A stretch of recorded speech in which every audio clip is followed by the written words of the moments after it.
Ray Valenzuela has been a civil servant in Arizona for a long time. This was a summer job from Arizona State University. Hey, you want to come help, work, make a little bit of money as a college student? And it actually lended me towards a career path that I didn't think I ever would consider. That career path was working in county elections offices in Arizona. These are the departments that manage polling centers, ballots, and count votes after an election. Ray is now the director of mail-in voting and election services for Maricopa County, which includes Phoenix. You really do have to have the heart of a civil servant, the heart of a teacher. I let our staff know that they are all heroes, and for most part, they're unsung heroes. It's demystified once you come do it and know how valuable it is to the nation and democracy itself. That's how Ray has viewed his job for more than 30 years. He feels that he is defending democracy. Every day when he goes to work, he immerses himself in the bureaucracy and details of keeping Arizona's vote-by-mail and election processes running smoothly, all so people in Arizona can exercise their freedom to vote. But recently, for the first time in his career, Ray and his coworkers have started to face unprecedented harassment. We've built a barrier around our building that used to not be there prior to 2020, a fence. Then we have individuals that are putting ladders. They literally, you build a fence, they put ladders, and they're filming, which is their First Amendment right, but to a point of where when a temporary worker leaves to go get in their car, they're chasing them down, filming their license plate, and it's just a lot of intimidation. Where do these criticisms of election workers and vote-by-mail come from? And how can we instill more trust in our electoral process?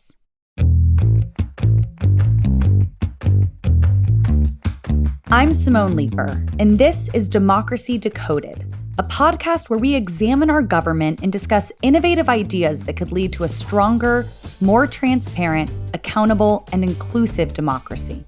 We use this show to explore questions like, why does American democracy look the way it does today? And how can we make it more responsive to the people it was formed to serve? This season, we are talking about voting access.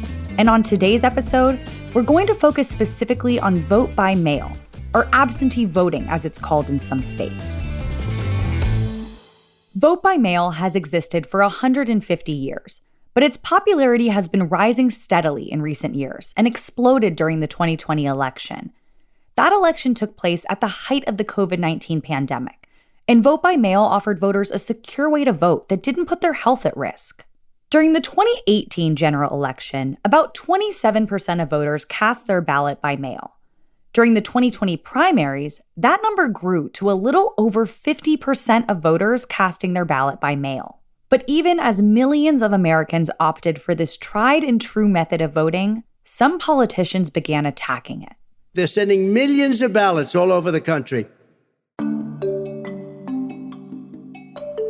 That, of course, is former President Donald Trump during a presidential debate in September 2020 when he was running for re-election. He spent a lot of his campaign casting doubt on vote by mail, even as states and counties across the country expanded access to it so that voters could safely vote from home and avoid catching COVID-19. While vote by mail is not a new method of voting, many Americans used it for the first time in 2020. Today, we want to shed some light on the vote-by-mail system in the U.S. How does it work? Who does it serve? And how do election officials ensure all those mailed-in ballots are counted accurately? Vote-by-mail was first developed for active-duty military. It started in the Civil War for soldiers who would be away from local precincts during elections. In the late 1800s, states also started passing laws so people who were seriously ill or traveling on election day could vote by mail as well. That's what vote by mail looked like for almost 100 years. During World War II, it was expanded for similar reasons, to include overseas soldiers in elections. Then, in the 1980s, California was the first state that allowed voters to vote by mail, for any reason. So mail voting has been available in certain parts of the country for decades. That's Jonathan Diaz, senior legal counsel for voting rights at Campaign Legal Center. States like Colorado and Washington and Utah have been predominantly mail voting states for many years. In states with older populations, it's especially popular, places like Florida and Arizona. Arizonans voted by mail at rates of around 70% even before the pandemic. And so it has been a popular and secure method of casting a ballot for a long time. In places that offer mail voting, it makes casting a ballot more convenient and accessible for voters. They're called mail ballots because they are mailed to the voter, not necessarily because the voter mails them back. In many jurisdictions, election officials maintain dropboxes where you can go and drop it off at your convenience. You can also go in person to your local elections office and physically hand the ballot to an election worker. Jonathan says this is a very convenient option for voters, especially during elections with lots of races on the ballot. Voters won't feel rushed like they might at the polling place. When you're voting on school board members or local judges or county offices that don't get the same kind of attention that a member of Congress or a senator or a presidential candidate will, being able to fill out my ballot at home makes it a lot easier to make informed choices. Besides convenience, mail voting is also crucial for another population of voters, those with disabilities. My name is Michelle Bishop, and I am the Voter Access and Engagement Manager at the National Disability Rights Network. Michelle estimates there are 40 million voters with disabilities in the U.S. We can say with confidence that people with disabilities are a much larger segment of the population than I think most people realize. I mean, the census will tell you that we're maybe 1 in 5 of the total population. These include chronic physical and mental impairments, which could make voting difficult.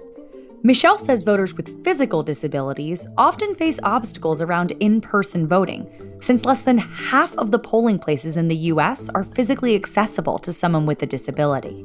So there are inaccessible parking places, path of travel, ramps that are dangerous, doors that are too heavy to open, polling places that are down a flight of stairs and there's no elevator. Not everyone is going to be able to go into their polling place and pick up a pen and a piece of paper and read it and mark it and put it into the scanner or mail it back or what have you. While some states have widespread mail-in voting, many states still only allow those serving in the military or who are sick or out of town or have some other permissible quote-unquote excuse to vote by mail. Michelle says making vote by mail more readily accessible is crucial for the civil rights of voters with disabilities. We didn't just wake up one day and say, let's add these voting systems to how we vote so we can just make it more expensive and more complicated just for fun. We did it because the civil rights of some voters were not being honored and respected in the way that we've traditionally run our elections. So use of some of these newer technologies is critical for making voting more accessible. Like I mentioned earlier, vote by mail became much more popular in the 2020 presidential election. Some states that didn't normally allow it for widespread use made it available so voters could avoid getting COVID-19. It was probably one of the more accessible elections we've ever seen. And not just because of expanded vote by mail. There was also curbside voting, drive-thru voting, and longer windows for early voting. Voters had more options over a long period of time. Here's Jonathan Diaz from Campaign Legal Center again.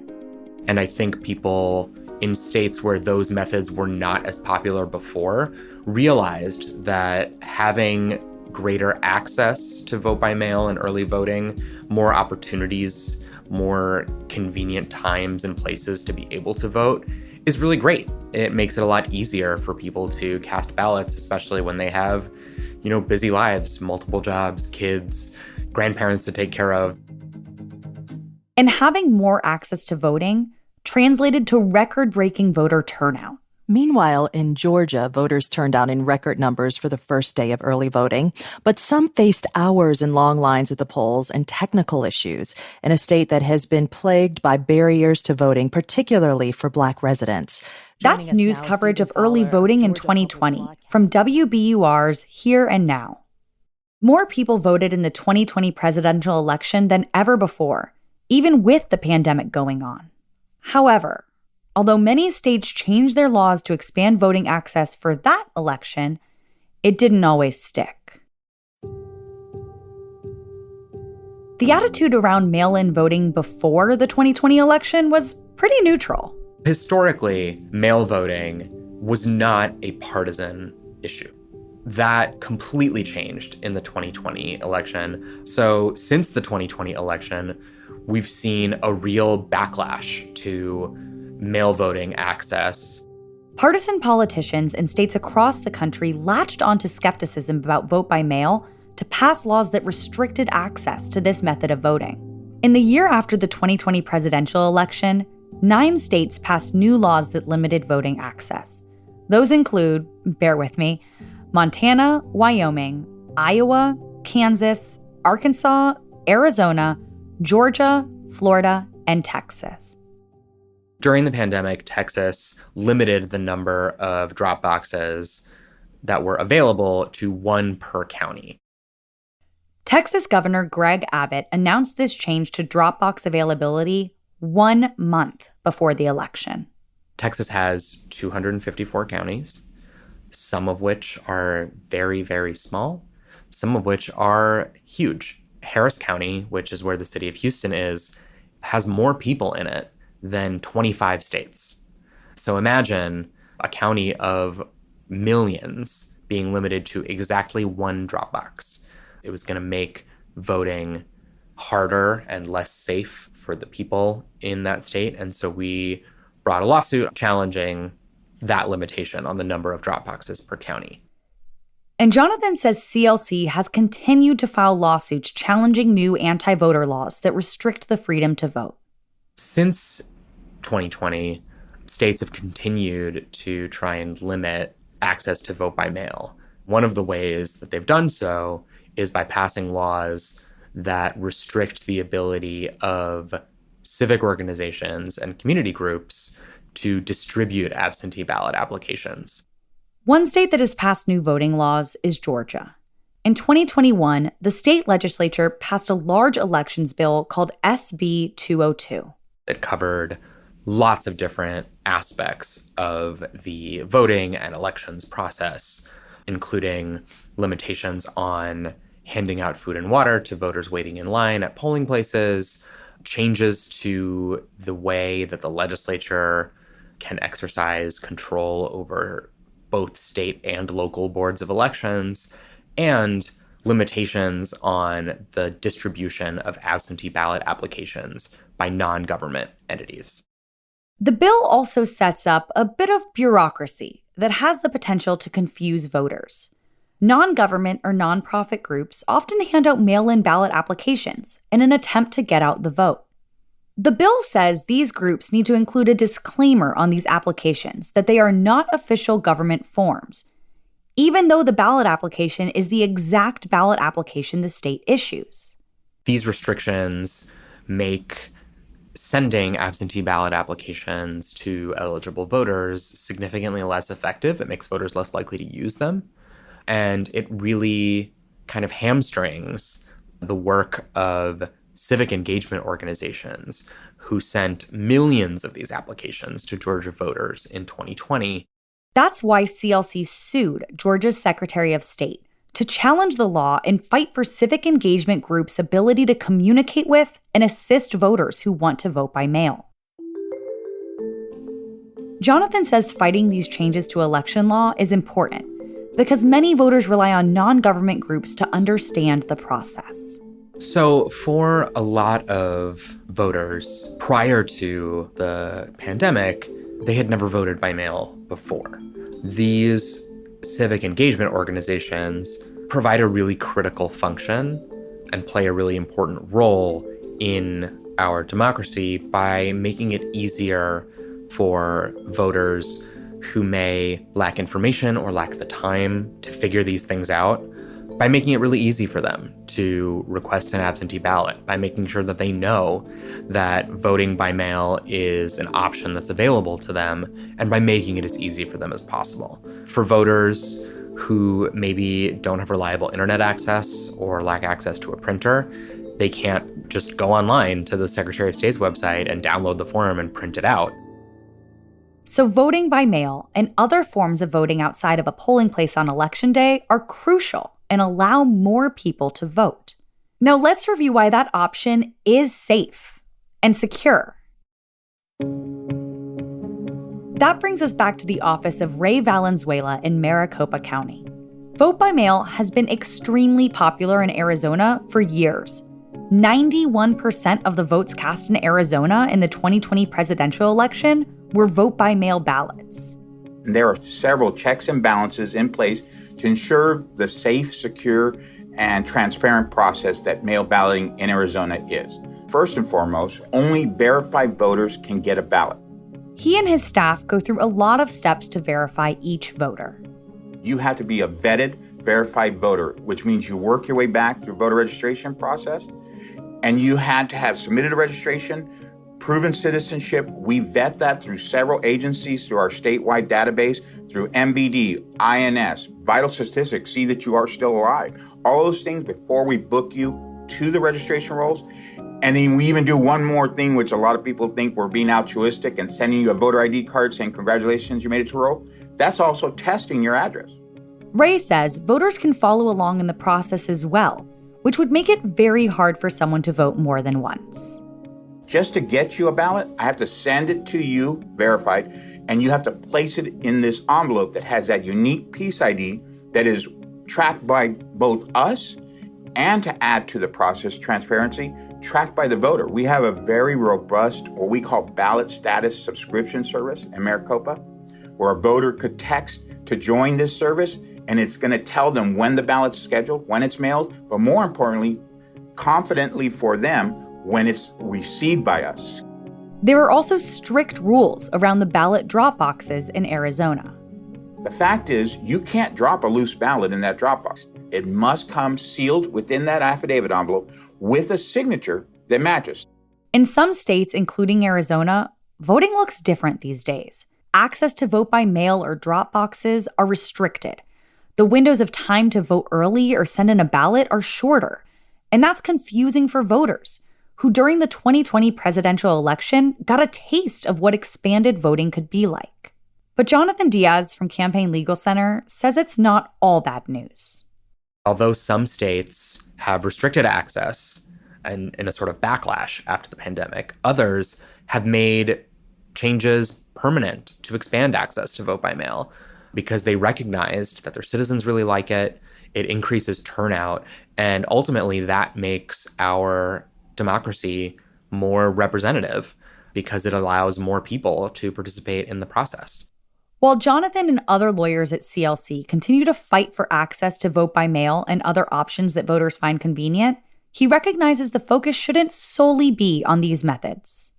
It's important to remember that voting by mail is not a perfect option for everyone. For some voters, including those with certain disabilities or voters in rural communities, especially Native communities that might lack residential street addresses or reliable access to mail, voting by mail is not going to be the best option. And so having accessible vote by mail policies is great, but they need to be implemented in conjunction with robust early in-person voting to make sure that every voter, regardless of their circumstance, has the opportunity to participate in the democratic process. On the next episode of Democracy Decoded, we talk about in-person voting and how it can better serve all voters. Special thanks to Ray Valenzuela, Jonathan Diaz, and Michelle Bishop for appearing in this episode. You can find additional background information on the topics discussed in the show notes, along with a full transcript of the show. Democracy Decoded is produced by LWC Studios for Campaign Legal Center, a nonpartisan nonprofit organization which advances democracy through law at the federal, state, and local levels, fighting for every American's right to responsive government and a fair opportunity to participate in and affect the democratic process. You can visit us on the web at campaignlegalcenter.org. Democracy Decoded is hosted by me, Simone Leeper, legal counsel on the redistricting team. Leading the production for Campaign Legal Center are Casey Atkins, multimedia strategist, and Manal Haddad, senior communications manager for voting rights and redistricting. This podcast episode was produced by Claire McInerney, edited by Paulina Velasco, and mixed by Florence Burrow Adams. Democracy Decoded is a member of the Democracy Group, a network of podcasts dedicated to engaging in civil discourse, inspiring civic engagement, and exploring the future of our democracy. You can learn more at democracygroup.org.